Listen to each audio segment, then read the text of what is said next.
Well, I think we all understand the significance of protecting biodiversity as well as protecting our climate and environment. Everybody knows It's that. Universal idea. The problem is the solution. Right, and action. We've been covering the COP15, we're covering COP27. No matter if it's for biodiversity or climate change, we understand this. The biggest challenges is about solution, and people has been fighting for this. Well, I think the biggest challenge and obstacle is still about sharing. They need to share about funding, they need to share about this technology. The developing countries asking the developed countries to transfer their technology, to transfer this fund. And also, on the COP15, we realized that this COP15 requires all of the parties to share the information, like the digital information about genetic information. And they want to share this because some of the certain genetic code of some certain plants can produce billions of dollars each year for the pharmaceutical companies. And those information are coming from the developing countries, but the profits stay in the developed countries and those big companies. And that's the big issue. So Mr. Liu Baocheng, I want to hear about your takes on that. Yes, I think the awareness is already there. From the upper class to the bottom line, but skills are not really there to match what is really required for the ecological protection.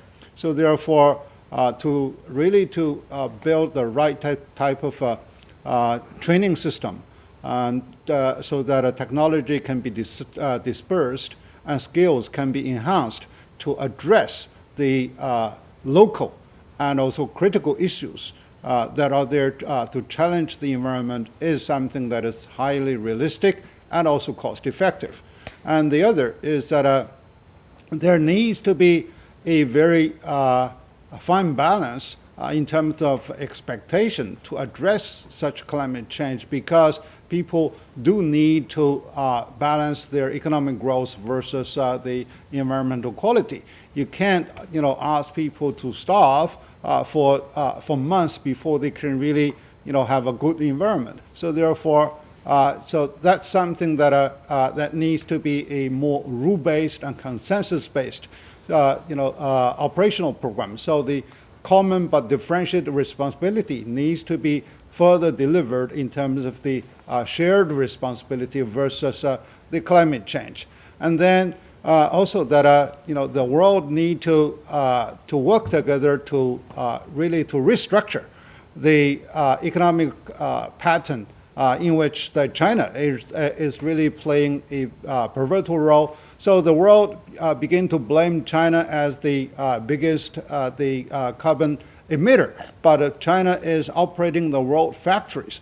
No, Americans are really they're willing to make shoes, doing those garments and even making TVs, or Europeans are the same. Actually, we export more than 90% of our solar panels to Europe, to North America. So therefore, when China is really supporting a cleaner environment and higher level of lifestyle, and so China needs to be sympathized and also supported in its entire program towards the carbon neutralization and carbon peaking program, instead of finger pointing on China. Companies needs to really to enhance the corporate social responsibility program so that they are not there to forsake the ecological benefit in order to achieve more of the stockholders' individual interest.